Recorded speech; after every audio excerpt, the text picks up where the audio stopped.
Talkie tales में आज हम मिलेंगे जाने माने लेखक असगर वजाहत से। असगर वजाहत का जन्म फतेहपुर उत्तर प्रदेश में हुआ।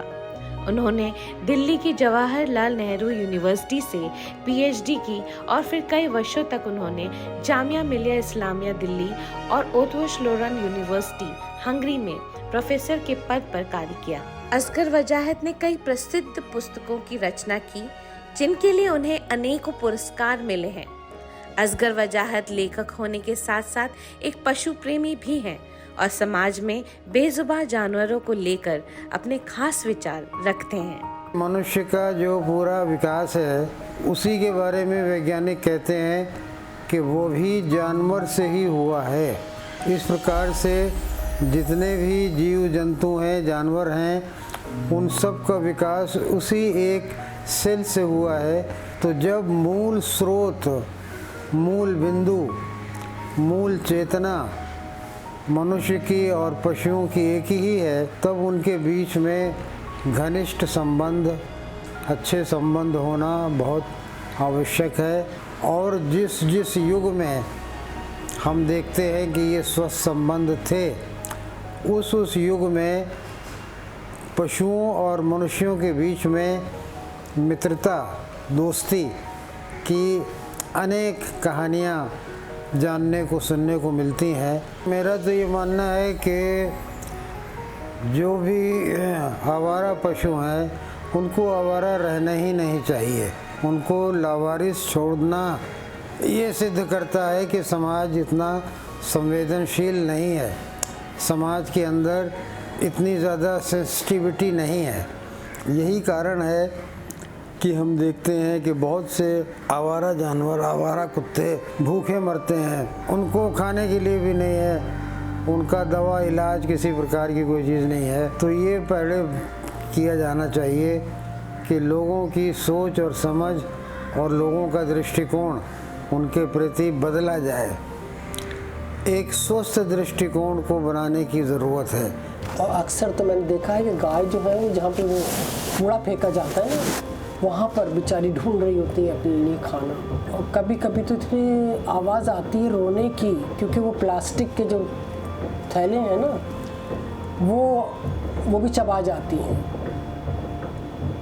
तो कहीं ना कहीं वो जो है वो उनके डाइजेस्टिव सिस्टम में कुछ ना कुछ तो असर डाल रहे होंगे। हाँ, वो शाले उसमें भी इनको भी ठीक से रखा नहीं जाता है।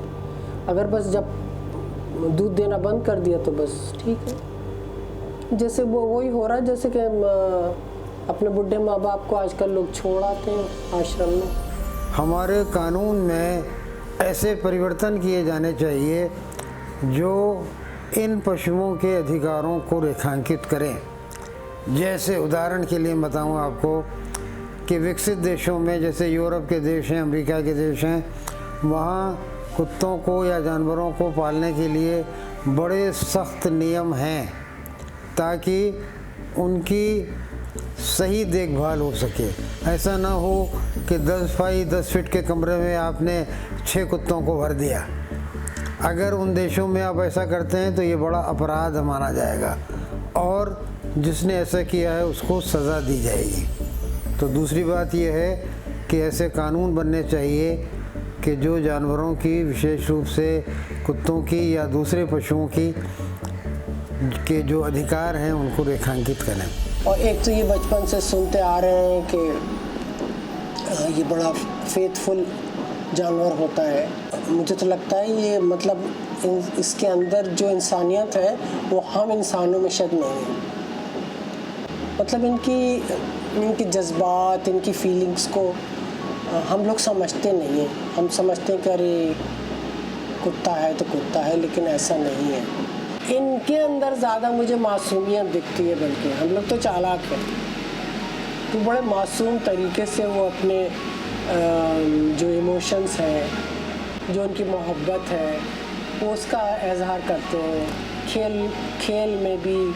तो ये सारी चीज़ें जो हैं ये मुझे बहुत, इनका जो बिहेवियर है मुझे बड़ा इनके करीब लेके आया। मैंने मनुष्य और बंदर दोनों का एक तुलनात्मक अध्ययन करते हुए एक रचना की है और ये दिखाया है बंदर ही मनुष्य हैं लेकिन मनुष्य बंदर है। मतलब बंदर जो है उनके अंदर मनुष्यता के वे सब गुण हैं जो आदमी में होने चाहिए लेकिन आदमी के अंदर नहीं है। उदाहरण के लिए जमाखोरी नहीं करना चाहिए लेकिन मनुष्य करता है, जबकि बंदर जो है किसी प्रकार की जमाखोरी नहीं करता है। पशु समाज में एकता और पशु समाज में बराबरी का भाव बहुत अधिक होता है, जबकि वो भाव मानव समाज में हमें कम देखने के लिए मिलता है। तो इस तरह से मैंने अपने साहित्य में कई रचनाएं ऐसी की हैं जिनके केंद्र में पशु हैं, और जितने बड़े रचनाकार रहे हैं उन्होंने पशुओं के ऊपर केंद्रित रचनाएं की हैं। जैसे प्रेमचंद की बड़ी प्रसिद्ध कहानी है दो बैलों की जोड़ी, और पशुओं की जो संवेदनशीलता है उसका मैं आपको एक उदाहरण दूं। मैंने नागालैंड में मार्केट में ऐसे कुत्तों को बिकते हुए देखा जिनको काट कर खाया जाना था। उन कुत्तों की आंखों में मैंने जो फीलिंग देखी, जो भावना देखी, जो भाव देखे, वो देखकर मुझे लगा कि ये पहली बार मैं किसी कुत्ते की आंखों में ऐसे भाव देख रहा हूँ। उनकी आंखों में देखने से लग रहा था कि उनको पता है अपना भविष्य, कि हमारा भविष्य क्या होगा। अगर हम थोड़े सेंसिटिव हो जाए जानवरों के लिए, क्योंकि उनका रहना भी तो ज़रूरी है ना इस दुनिया में। ये दुनिया जो है वो सिर्फ इंसान के लिए थोड़ी है, जानवरों के लिए भी तो है, हर उसके लिए, कीड़े मकोड़े सबके लिए। तो ये मैंने सीखा, ये नहीं मैं कहूँगी कि मैं ये पैदा हुई है लेकिन मैंने अपने अपने जहाँ जहाँ मुझे एक्सपीरियंस हुआ तो उससे मैंने सीखा, और ये सेंसिटिविटी जो है ये मेरे अंदर जागी फिर। तो अगर लोगों में ये जाग जाए तो मुझे लगता है कि ये संसार हमारा बहुत सुंदर हो सकता है।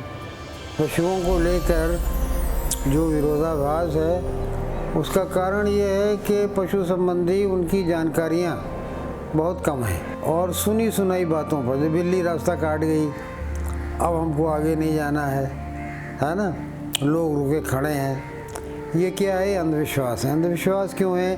कि शिक्षा नहीं, एजुकेशन नहीं है, अवेयरनेस नहीं है, जागरूकता नहीं है।